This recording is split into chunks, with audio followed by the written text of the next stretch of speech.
Yep. Okay, so it's Keinan Briggs. We are doing track talk today with James Akinlosotu, who is a triple jump, long jumper out of the state of Washington. How are you doing today?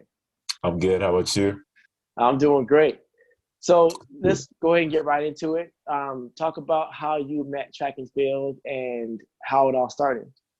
So I started track and field maybe about, I'd say 12 years ago, maybe, I don't know. So first grade, that's when I started. And it was kind of just like something my PE teacher introduced me to. And so from then on, I just stuck with it and it's been a part of my life. Mhm. So what did you start out with? What events? Like most athletes kind of do everything, but then anything you specifically started with? It was just the 100 meter. Uh, and then I think we had like softball throw. That's something they had in elementary, but that's not a real event. So yeah. Hmm.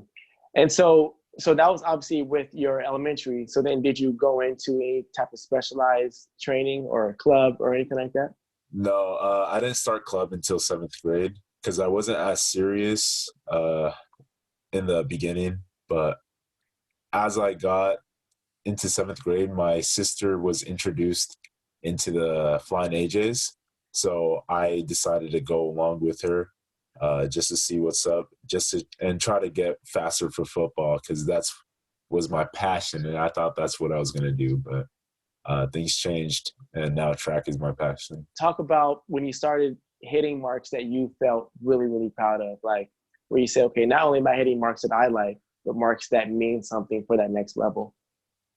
Yeah, I think that first jump that was like, okay, I'm pretty good at this event. I think was Simplot last year. I hit like a 45-10, and prior to that there was like preliminaries, and the very first jump it was like I jumped 2 feet behind the board and I still made it into the finals. And I talked to Nate about it, and he said if I was on the board and if they measured it, it probably would have been around 47 feet. So it was like, whoa, where did that pop up from? Because that was like the first meet of the season. And so right there, then and there, I was all like, okay, I'm getting pretty good at this. And then the 45-10 was something that was actually official, was something that I was proud of. Hmm. That's always good. That beats my PR. I think I'm 45.9 by my senior year. Yeah. Um, so you're obviously when I was up in 45.9, I was good everywhere. And I was at this level of like, I can't be beat unless I'm at the state level. What was Yeah. your attitude like during that time when you're jumping, 45-10 junior year? Um, it was an arrogant attitude. I'm not proud of it. Honestly, looking back, I was really arrogant about it. I just remember I came in second at the Simplot Games last year, and so I thought I was like really hot stuff, and I thought I could go back to the state level, and it's like, yeah, I'm jumping 45-10, and I think everything like everything didn't go the way it wanted to in the outdoor season. So that really kind of woke me up and said, uh, yeah, this you're not really that good because there are better people in your state. There were people at state I placed third. So that was like kind of a awakening, oh, there's still people in my state that is better than me. And then when you go beyond the state, you got like what 100 different people jumping past 45 feet. So Mhm. when you really think about it, you got to be humble in that sense that even with those bigger jumps like 45, there's always going to be someone better than you. And in some cases, it's significantly better than you. So yeah, that was, I'm not proud of it. I was arrogant. I did have a big head, but I was humbled. So how did you bounce back and so okay, well, I've been humbled, now I want to get to that level. What did you go through or what did you change to get to that next level? Yeah. So not only being beaten by other people, it was also uh, ulcer that I went through, which is internal bleeding. So that was because I was taking too much ibuprofen throughout the season, and I was trying to like alleviate the pain in my ankle. So come to find out, throughout my season, I was having like internal bleeding and I didn't know. And then one day it like just caused me to like, I fainted, I guess. I don't know. I don't really remember, but I was taken to the hospital. They figured that I had an internal ulcer. And from then on, it was like, okay, track and field could really be taken away from me like that. It's not something that's promised. And I'm a big believer in God. I believe that he gave me the talent to be athletic. And I had to realize that anything in life can take something as simple as track and field. I just had to humble myself before God and just know that without God, I wouldn't be able to do the sport. So just being able to know where I came from and where my talent came from really humbled me. 1, 2, 3, let's go! Dig, 4, 5, 6, 7, 8, 9. Come on now. Every rep counts. Train stronger, recover faster with Compex Muscle Stim. Something that I kind of want to touch upon is that, it's almost accepted. You have athletes who have shin splints, maybe their body's sore, so they just can say, I'm going to take some aspirin. This means very important, so I'm going to take a little bit more and then go. Or even if it's just a little bit of dosage per day, because now at practice it's sore. What do you say to them, and what would you change now? So I think for me, it was like ignorance. I thought over the table medicine wasn't as like strong or really bad as, or really important in the sense that it does a lot in your body as like medicine prescribed by doctors. So I would say check with your doctor, make sure that what your dosage is the right amount.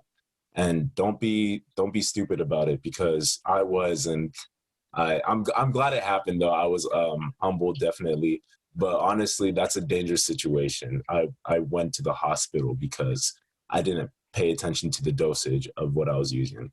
So it's definitely something everybody's got to watch out for.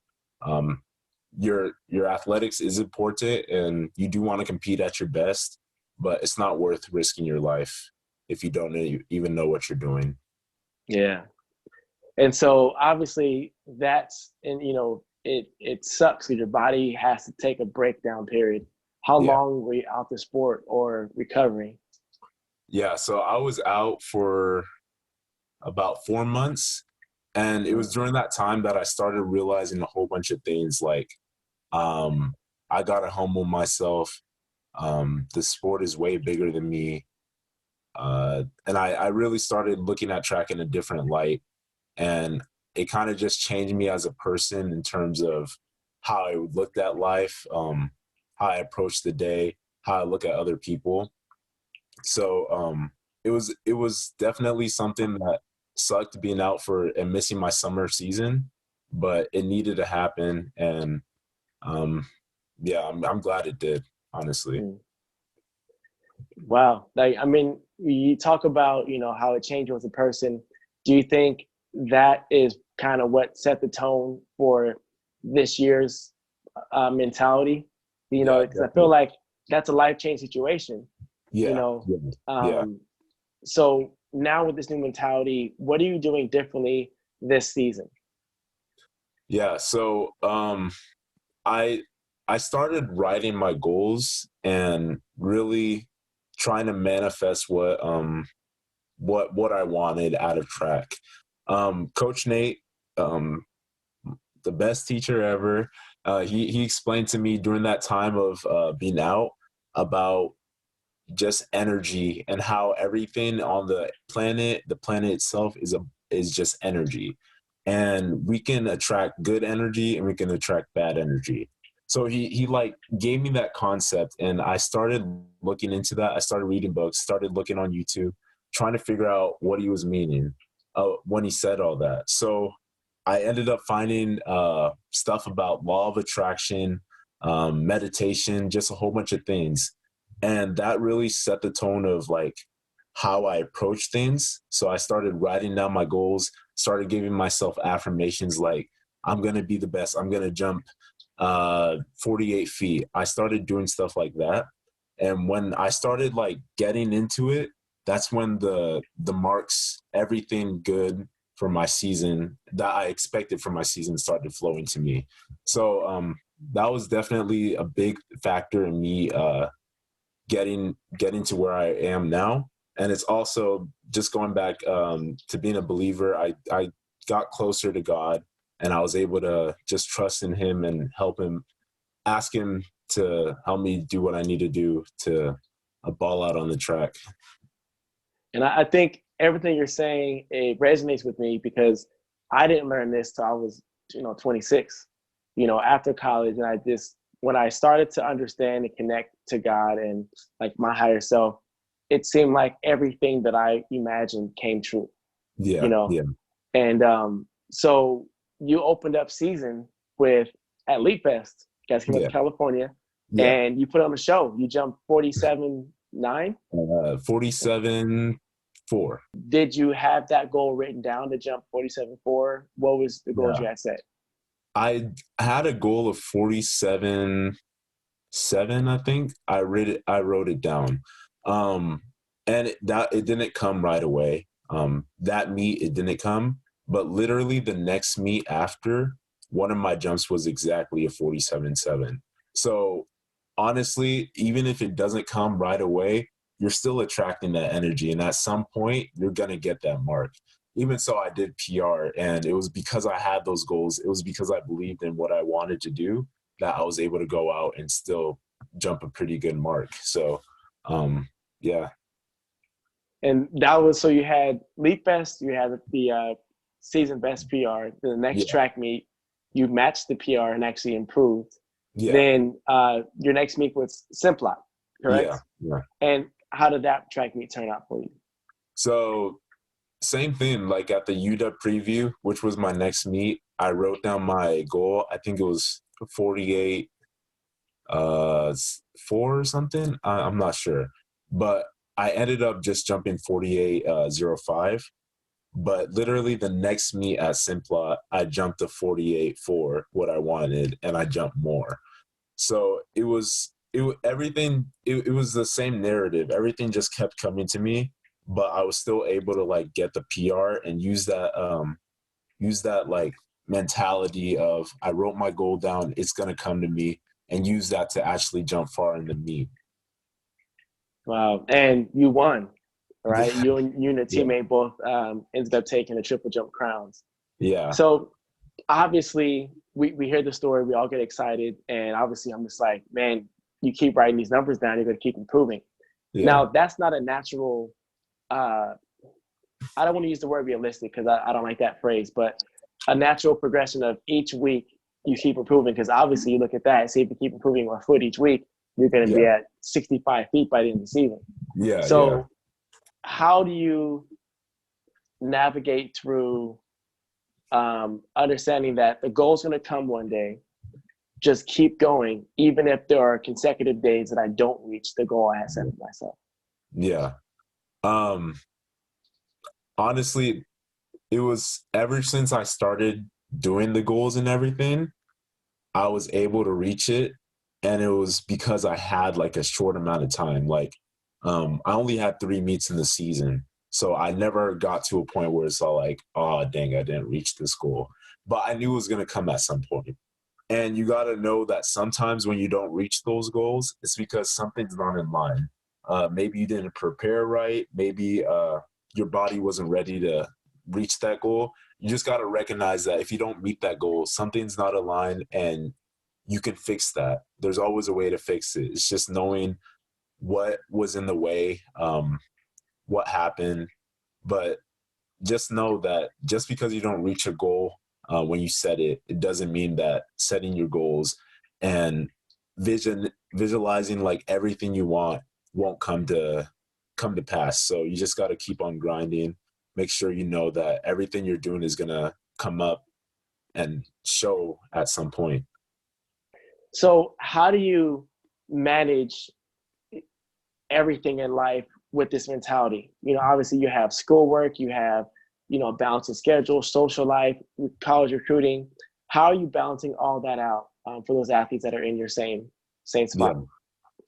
So I apply the same philosophy as for my track into my daily life too. If I want something, like such as I plan to read a book in a month, and that's my goal, I'll apply the same like mindset so I can do that too. So it's just everything that you can take from sports, you can apply to daily life, and it makes you that much better.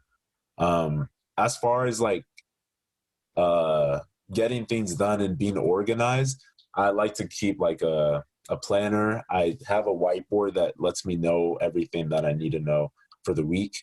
I have a calendar, just all that, just making sure that I'm organized and uh, keeping track of everything.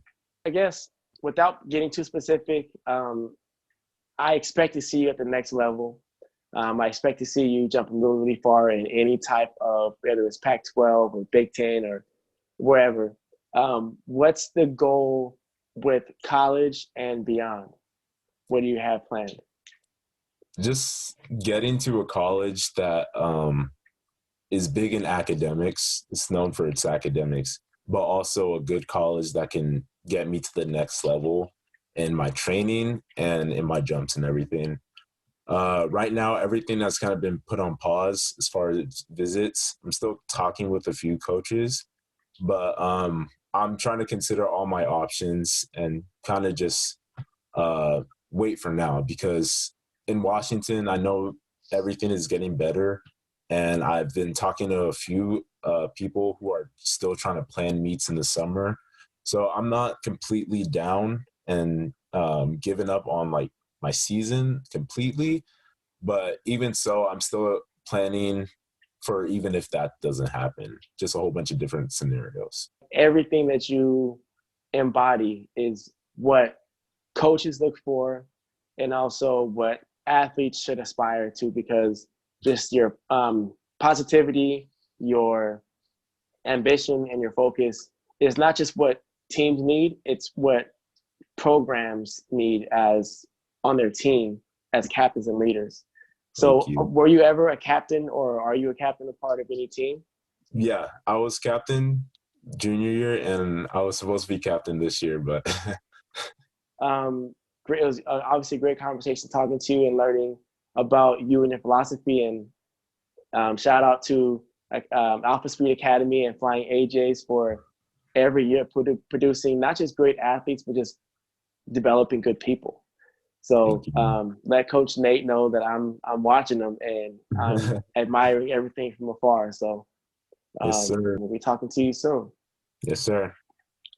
Thank you for subscribing and watching Track Talk with myself, Keinan Briggs. Please make sure to visit KeinanBriggs.com and check out my new courses such as Universal Athlete, How to Teach the Triple Jump, and my virtual courses.